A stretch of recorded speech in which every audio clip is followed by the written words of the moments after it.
This is the pound Aussie on the 60-minute time frame, and I'm involved in a low and tight flag.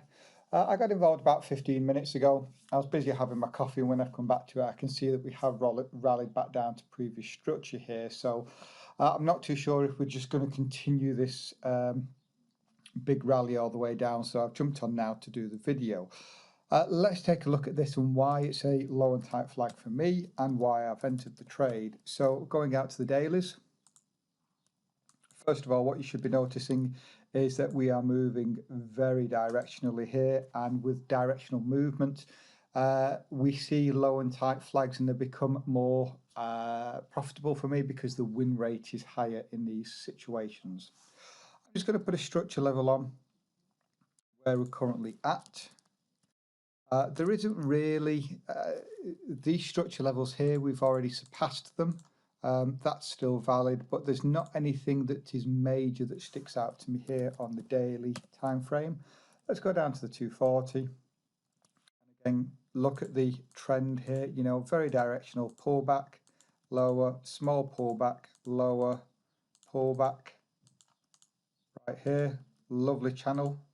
Yeah, broke to the downside and still lower. So everything indicating lower, lower, lower at the moment. So why then did I take this as a low and tight flag? Well, right here is what sticks out to me. And you may be asking, well, surely this is the leg. Well, it isn't for me. Usually I love to see that swing in the market just like this, but I need to look at where the rally starts. And for me, it's here. I'm going to draw this out first of all, and then we'll look at structure. Duplicate that to move it up. We're looking for a minimum of 4 touches. 1, 2, 3, 4.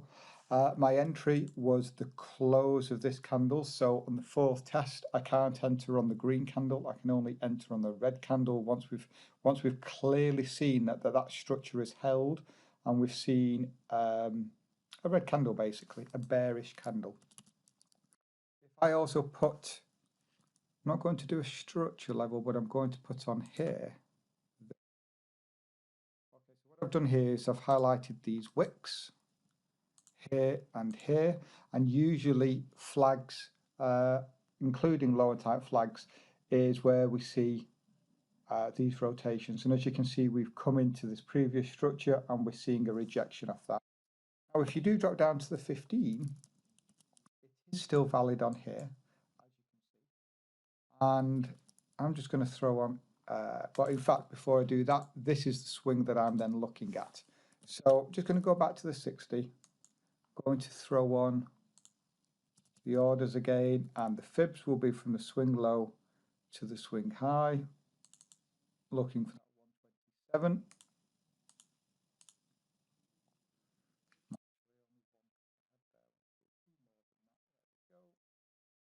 And in terms of structure, there just isn't any looking left. So I've got my stop above the swing highs here.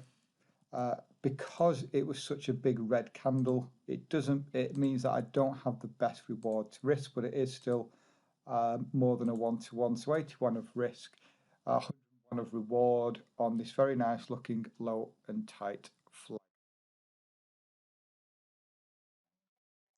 Order filled. And there we go. Just managed to catch that trade hitting for 99 pips.